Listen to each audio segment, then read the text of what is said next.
Hi, my name is Tom Boudreau. I work for R&R Insurance out of Waukesha, Wisconsin. I also have an office in West Bend. Today I'm going to talk real quickly about the Smartcomp. I harp on this a lot with my prospects and clients, especially my clients that forget to send me their experience model worksheets, but this is the most, as I mentioned in a prior clip, the easiest way to reduce your work comp premium. It looks a little something like this here. I did this one back in 2007. I created a fictitious company. This one actually happened to be for an earth moving equipment operator, and his premium was about $250,000. I wanted to go out there and show him why we do this. And my whole point was to show him the costs associated with work comp. He kind of was like, Tom, go out and get me the biggest dividend you possibly can, and I really don't care about the rest. And I said, I will absolutely do that, sir, but I also want to show you some other ways we can attack this, sort of what I call a two-prong approach to controlling your work comp costs. So we went through this experience model worksheet together. And basically the first thing I said was, what we need to do first is simply make sure that the mod you received in the mail from the WCRB is accurate. So we take all the data from the mod, we run it through our own software, and we see if we arrive at the same number. In this case, for him, I know that we did, and so all was well. But I will tell you that we do find office and clerical errors on the mod worksheets, which is reason in itself just to have a third-party piece of software analyze it. When we do a Smartcomp with you, these are all the slides that we go through. We show you what your current experience mod is. We show you what your possible lowest experience mod can be, and then we show you the difference in points, which is actually about 30 points here.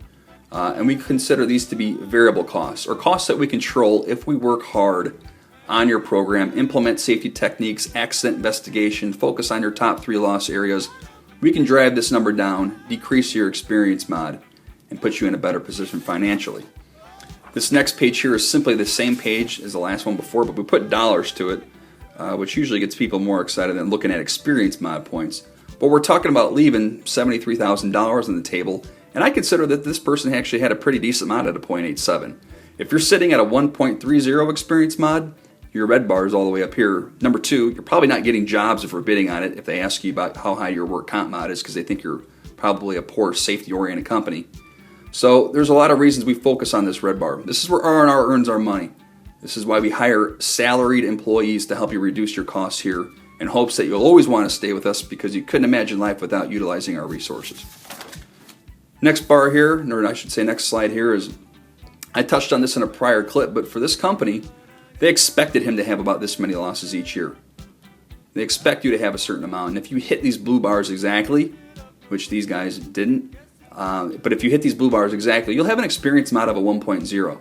So you can see here, great year, not so great year.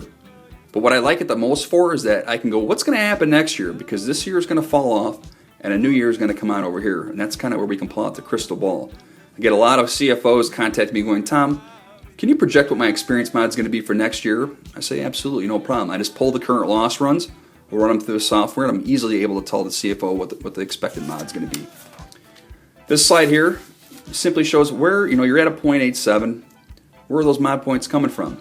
This could have been from one particular individual that cost you 24.3 mod points. That's 24.3% increase in your work comp premium. Do you think you should be having a discussion with that individual about when he asks you for a raise, should he get one?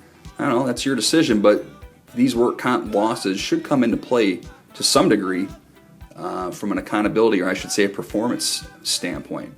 That's how I see this used often, actually pretty frequently, is I see companies using it as a tool to say, okay, we need to start taking safety into consideration in your performance evaluations. This here, all this data here, this is the most important piece. I'm not going to go through it all today because then I have nothing left to show you. This is by far the most interesting piece of the whole process. I would start talking about your work comp birth date. I would talk about reserving with claim adjusters. I would talk about work comp consulting and helping you with this process. This is really where we help you reduce your insurance costs, is by analyzing this here along with your loss runs. But I can't give it all away, can I? So I'm going to take this away for now. And I should also mention before I take that away, that everything's changing in 2013. Not really. The same concept is there. It's just some dollar values are going to change. So if you're a company that has lost time claims, now this year is a time to quit having lost time claims, because they're going to hurt you even more in the future. I'm done after that. I hope you'll contact me if you have any questions. I would love to do one of these for your company if you especially haven't seen one before. As I always say, you have to have one done every year because your mod changes every year. There's always a new year of losses going into the experience mod, and you should always be prepared for what that next year will bring. Thank you very much, and have yourself a great day.